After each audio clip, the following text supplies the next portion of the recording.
policy has changed, Mr. Archibald. Change what? Yeah, we've recently switched carriers from a PPO to an HMO.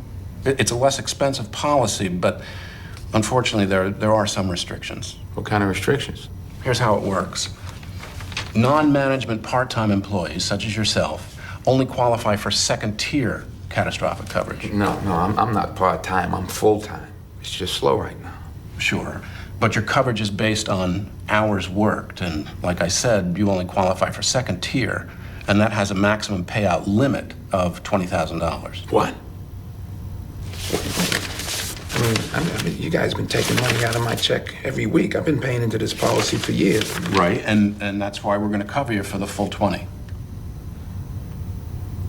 kidding me, right? I mean, come on. All right, let me get this straight. You're telling me that you have dropped me from full-time to part-time. You switched carriers. Now you're telling me that I'm not fully covered, even though I got a policy that says I am? It doesn't seem right, does it? No, it doesn't seem right. I mean, my son is very sick. If I'm not covered, I got a serious problem. I understand that, but there's nothing I can do. Now, what we just saw was fictional. This was a scene from the movie John Q, a movie that a lot of people are revisiting right now. But sometimes the truth is stranger than fiction, because what we've seen over the last week, over the last 6 days, with the CEO of one of the largest healthcare companies in the world being gunned down in public, on camera, in front of the entire world, in a massive manhunt following it, it seems like this is just ripped straight out of a movie, but nope, it's real. Let's look at this clip here to get a summary of what happened. Investigators are calling Luigi Mangione a strong person of interest in the shooting, and we are getting a new peek at what he looks like. This photo, fresh into the newsroom moments ago, showing Mangione in the Altoona, Pennsylvania police station. It was taken shortly after he was arrested today. Investigators believe he acted alone in gunning down that healthcare executive. Mangione was arrested at a McDonald's restaurant in Pennsylvania when a Greyhound bus he was riding in stopped for a break. For the past 5 days, the world has seen the alleged killer in short clips, sometimes his face behind a mask, other times unobscured. Today, those images led to an arrest and a name. He has been identified as Luigi Nicholas Mangione. In a news conference this morning, investigators said they have Mangione in custody, booked right now on firearms charges. He was picked up in Altoona, Pennsylvania. Investigators say he was carrying a host of items linking him to the shooting of UnitedHealthcare CEO Brian Thompson, including a homemade 3D printed handgun similar to the one used in the killing. He was in possession of a ghost gun that had the capability of firing a 9mm round and a suppressor. Also said to be in Mangione's possession, several fake IDs, including one that matches this bogus New Jersey license that the suspect used at a New York hostel, as well as a handwritten 3-page document that sheds some light on a possible motive for the shooting. We don't think that there's any specific threats to other people mentioned in that document, but it does seem that he has some ill will toward corporate America. Mangione is a 26-year-old graduate of the University of Pennsylvania. Police say he was born and raised in Maryland and has ties to San Francisco. His last known address was in Honolulu, Hawaii. Mangione was on a Greyhound bus moving through Pennsylvania that had stopped at a McDonald's restaurant this morning. A worker there spotted him and called police. A McDonald's employee did something we ask every American to do. If you see something, say something, but most importantly, do something. Mangione is currently being held in Altoona on those firearm charges. New York prosecutors are working to have him extradited to Manhattan to face charges in the Thompson killing. Now, here's one of the parts that stand out to me.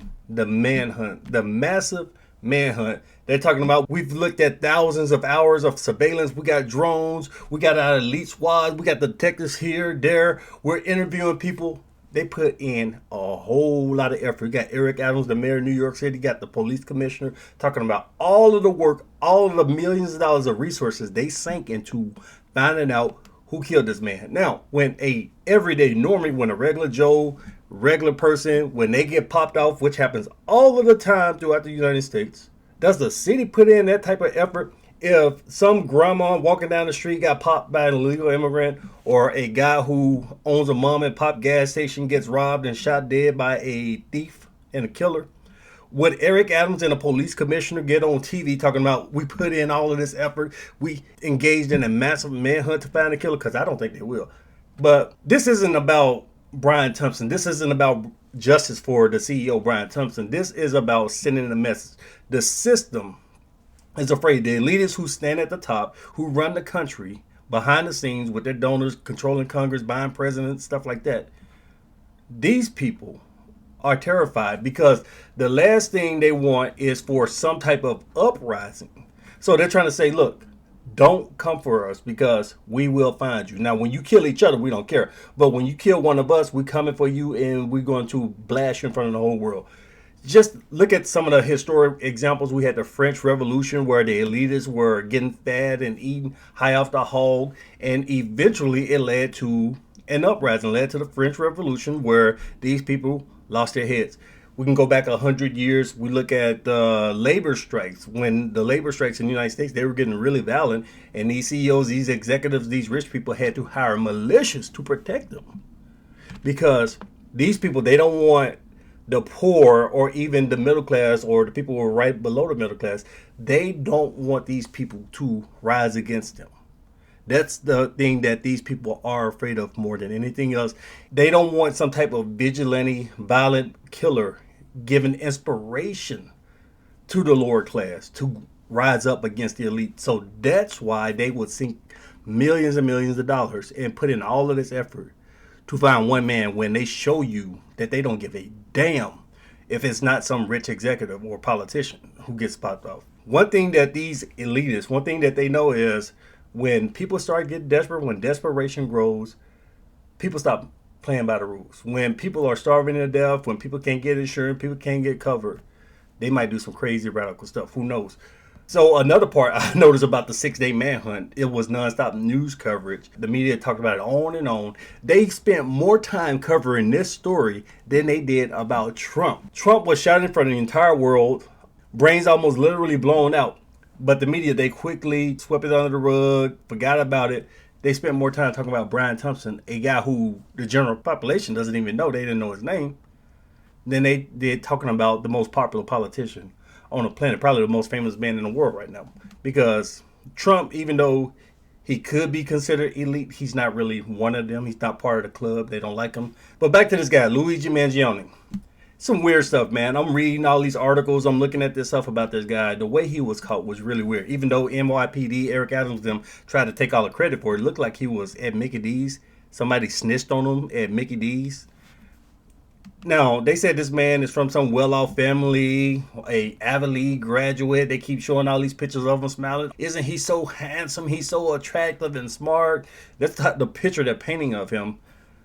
But for some smart guy, I see some dumb shit. It's some really weird stuff. First of all, you walking around, you sitting at McDonald's after you just dropped off some exec. You sitting at McDonald's eating and have all of the evidence. This man had the gun, the ghost gun, the fake IDs, the manifesto, had everything on him.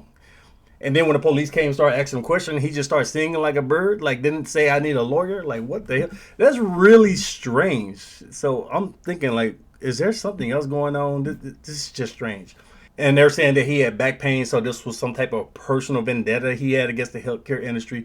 But he's from some rich family, and his family, his own family, owns healthcare businesses. He even volunteered at his family healthcare facilities 10 years ago. So was this guy lacking insurance? Was he having some issue? Was it some personal vendetta? So many unanswered questions. Was he alone? How did he get the passport, the fake ID, the ghost gun? Where the hell did he get all of this stuff from? It's really, really weird. This whole story that they're giving right now, to just be walking around with all of the evidence. The clothes, the dirty clothes he had on the night when he shot the guy. He had the clothes in the backpack with him. I mean, I guess he did commit first-degree murder, allegedly, so he's not that smart. Book smart, I guess. Good at math and computer science, I guess, but outside of that, yeah. But like I said, this is bigger than one man. This is bigger than one crime. This is about frustration boiling over, people being upset with the industry, the healthcare industry overall. I'm going to get to that in another video. And about the elite trying to quell down any type of uprising. If you feel powerless, that's where they want you to stay. Stay in your place or we're going to lock your ass up forever. Do not come for us. Because these people think they are untouchable. And I'm pretty sure you got a whole bunch of them terrified, petrified right now, shaking in their boots and about to spend millions of dollars on security staff. And that security staff is going to be paid for by increasing the premiums overall for the customers who buy insurance from them. So what do you think about this whole thing? What do you think about the strangeness of this man sitting in a McDonald's? Apparently a McDonald's employee snitched on him. He's just chilling at a McDonald's, had all of the evidence on him on a Greyhound bus, even though he's from some rich elite family. Kill a man in cold blood, just walking around with the evidence, and then just start talking to the police. What do you think about this? What do you think about the healthcare industry in general? Have you been negatively affected? Let me know in the comments below. Like, share, and subscribe if you want more honest conservative commentary. I'll see you in the next one. Peace.